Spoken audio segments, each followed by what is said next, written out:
새로운 한 주가 시작되었습니다.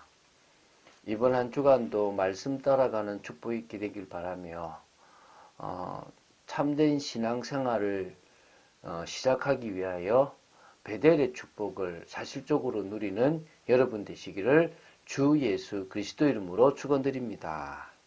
자, 사무엘하 6장 12절부터 23절을 보겠습니다. 우리 12절부터 15절까지를 합독하고 6장 12절부터 23절을 보겠습니다. 다 같이 12절부터 15절을 합독하겠습니다. 어떤 사람이 다윗 왕에게 아뢰어 이르되 여호와께서 하나님의 궤로 말미암아 오벳에돔의 집과 그의 모든 소유에 복을 주셨다 한지라. 다윗이 가서 하나님의 궤를 기쁨으로 메고 오벳에돔의 집에서 다윗성으로 올라갈새 여호와의 궤를 맨 사람들이 6걸음을 가매 다윗이 소와 살찐 송아지로 제사를 드리고 다윗이 여호와 앞에서 힘을 다하여 춤을 추는데 그때 다윗이 배에 에봇을 입었더라. 다윗이 온 이스라엘 족속이 즐거이 환호하며 나팔을 불고 여호와의 궤를 메어 오니라. 아멘. 자, 우리 지난주 토요일과 좀 이어지는 부분으로 보시면 됩니다. 사무엘하 6장 1절부터 11절을 봤는데요. 다윗이 중심을 다해서 하나님의 궤를 다윗성으로 운반하려고 하다가 소가 이렇게 날뛰는 가운데서 우사가 그것을 막으려고 하나님의 궤를 잡았어요. 만지고 갑작스럽게 죽어버립니다. 그래서 다윗이 두려워서 다윗성으로 하나님의 궤를 옮기는 것을 중단하고 오벳에돔이라는 사람의 집에 옮기게 됩니다. 그래서 이어지는 이 부분은 이제 오늘 12절부터 23절까지인데요. 하나님의 궤를 운반하는 그것이 성공하여 다윗성에 안치되는 사건과 더불어 관련된 에피소드를 좀 다루고 있습니다. 참 다윗의 이 언약궤를 향한 중심이 하나님을 기쁘시게 하고 하나님을 영화롭게 하고 있었다는 것으로 좀 알고 인도받았으면 좋겠습니다. 우리 먼저 12절부터 15절 좀 길지만 좀 보면요. 다윗이 하나님의 궤를 다윗성으로 운반하려는 생각을 다시 가지게 됐는데요. 그 이유가 하나님의 궤로 인해서 오벳에돔의 집과 그 모든 소유에 여호와께서 복을 주셨다는 소식을 들었기 때문입니다. 그럼 이것은 잘 생각해 보십시오. 과거 우사의 죽음이 하나님의 궤 자체로 인한 것이 아니라 하나님의 궤를 잘못 다루었기 때문에 일어난 재앙이었다는 사실을 명확하게 보여주기 때문에 이것은 잘 가지고 온다면 우리 이스라엘도 우리 집도 복을 받겠구나라는 생각을 하게 된 겁니다. 그래서 다윗은 이번에야말로 이 하나님의 궤 운반을 위해서 만반의 준비를 갖추게 됩니다. 아주 심혈을 기울이게 되거든요. 자, 이 12절에는 이 하나님의 궤를 옮기는 이 준비 상황이 잘 드러나지 않지만 역대기에서는요, 무려 24절을 하려 할 정도로 많은 준비를 합니다. 뭘 준비하느냐?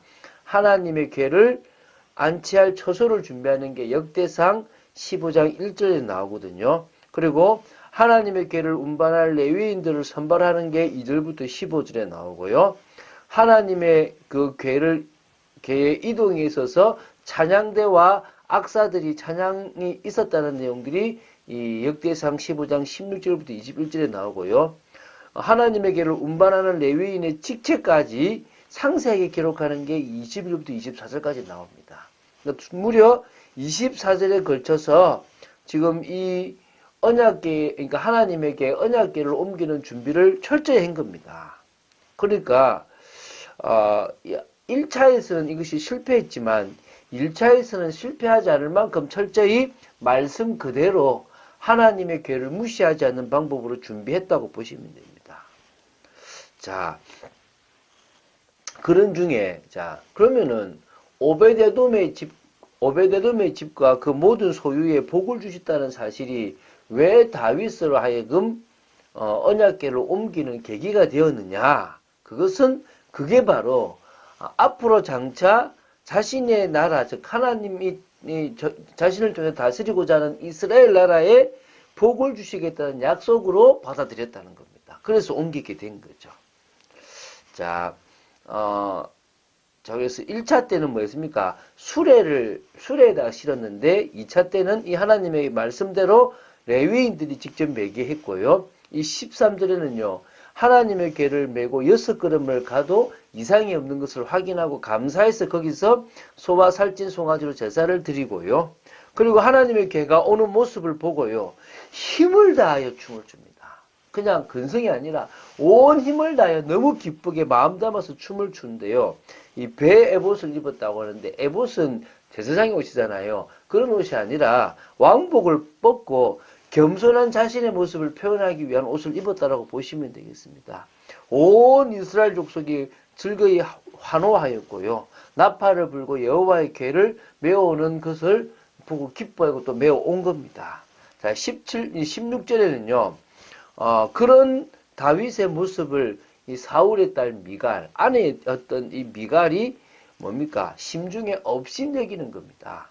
다시 말하면 부부인데도 남편의 기쁨을 이해하지 못하고 남편이 어떤 신앙인지도 몰랐고 자신도 신앙인으로서 하나님의 궤가 다윗속으로 오는 것을 기뻐해야 되는데 그러지 못하는, 다시 말하면 하나님을 경멸하는 모습이 나온다는 겁니다. 좀 뒤에 더 보겠습니다. 17절부터 19절까지는요.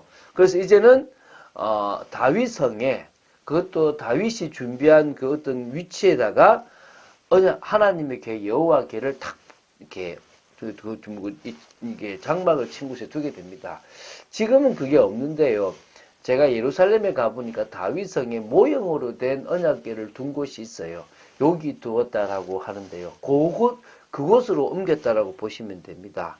그리고 이제 번제와 화목제를 드린 겁니다. 번제는 자신의 충성과 헌신을 나타내는 번제고요. 또 화목제는 하나님과의 화목에 대한 감사로 드리는 제사라고 보시면 됩니다. 자, 그리고 이것을 들어서 이제 여호와의 이름으로 다윗이 축복을 하면서 뭘 하냐면 음식을 나누는데요. 화목 제물로 나눌 수도 좀 나누었고요. 그 외에 또 뭘 나누냐면 특별히 음식을 준비해서 이 전 이스라엘 백성들이 축제할 수 있는 분위기를 만들었다라고 보시면 됩니다. 자, 이제 20절부터 23절을 좀 보겠습니다. 자, 이제 요 내용은 뭐냐면 집안에 자기가 이제 다윗이 자신의 가족들에게 와서 축복을 하려고 할 그때에 누가요? 미갈이 이 다윗을 좀 이렇게 책망합니다. 신랄하게 이렇게 책망하는데요. 뭐라 하냐면 이스라엘 왕이 오늘 어떻게 영화로우신지 방탕한 자가 염치 없이 자기 몸을 드러내는 것처럼 오늘 그의 신복의 계집종의 눈앞에서 몸을 다 드러냈네요. 참 이렇게 무시를 한 겁니다. 이게 하나님을 경멸한다는 것을 이 미갈은 몰랐던 것이죠. 근데 다윗은 거기에 화를 내기보다는요. 나는 여호와 앞에서 했다. 나는 정말 감사하다. 하나님께서 너의 아버지 사울 왕과 당신의 집안을 다 버리시고 오히려 나를 택하사 나를 여호와의 백성 이스라엘의 주권자로 삼으신 것에 대해서 너무 감사해서 내가 여호와 앞에서 뛰놀았다. 내가 이보다 더 낮아져서 스스로 천하게 보일지라도 나는 저 계집종에게는 높임을 받을 수밖에 없는 왕이고 또 높임을 받게 될 것이다. 그러나 나는 하나님 앞에서는 더 한없이 낮아지는 겸손한 자가 될 것이다. 이게 다윗의 중심이었습니다. 그래서 결국은요, 미갈은 참 안타깝게도 하나님의 은혜를 무시하고 하나님의 은혜가 없다 보니까 이 경멸함으로 말미암아 하나님의 그 역사, 하나님에 대한 경멸이 있음으로 말미암아 결국은 자식이 없는 여자로서는 수치스러운 그런 모습. 다시 말하면 하나님은 교만한 자를 싫어하신다는데 그런 모습이 되어졌습니다. 그럼 다윗은 얼마나 중심이 있습니까? 우리는 이런 귀한 중심으로 나아가야 될 것이고요. 이런 중심이 되기 위해서 신앙생활에 꼭 필요한 게 베델과 같은 축복입니다. 야곱이 언제부터 하나님에 대한 사실적인 믿음이 되어졌느냐? 베델에서 하나님의 그 은혜를 체험한 겁니다. 영적인 비밀을 맛본 거죠. 오늘 우리가 영적인 비밀을 맛봐야 됩니다. 물론 베델에서 이 영적인 것을 맛보게 된 사실 원인이 뭐냐면 야곱이 불신앙과 인본주의로 말미암아 죽음의 위기 때문에 바다나람으로 가는 길 도중에서 체험을 한 겁니다. 결국은 자신이 문제를 만들었죠. 그러나 그 문제 속에서 하나님은 오히려 다윗에게, 야곱에게 기회를 주셨고, 야곱으로 하여금 정말 주님만을 의지할 수 있는 영적인 체험이 있어지게 된 겁니다. 그래서 임마누엘의 하나님, 나의 하나님, 나를 향한 분명한 하나님의 계획들이 발견되어졌다는 것입니다.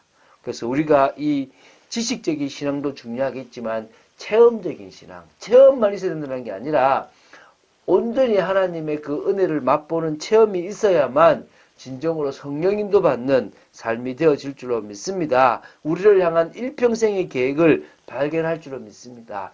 새 틀이 되어져야 됩니다. 우리의 옛 틀이 벌어지지 않는다면 우리는 늘 그 자리에 있는 어리석은 자가 될 것입니다. 하나님이 기뻐하시는 사람으로 이번 주간도 세워주시고 오늘도 한 걸음 한 걸음 걸어가는 여러분 되시기를 주 예수 그리스도 이름으로 축원드립니다. 주는 그리스도시요 살아계신 하나님의 아들이심을 고백합니다. 다윗의 중심이 저희들의 중심 되기를 원하며 하나님을 기쁘시게 하며 하나님을 높이는 정말 참된 중심 있는 삶이 되어지기를 간절히 소원합니다. 역사하여 주시옵소서. 은혜 내려 주시옵시고 진정으로 베델의 축복 같은 영적인 체험이 저희들에게 있도록 지켜주시고 그 체험 속에서 올바른 신앙의 모습을 가지게 허락하여 주시옵소서. 주 예수 그리스도 이름으로 기도드립니다. 아멘.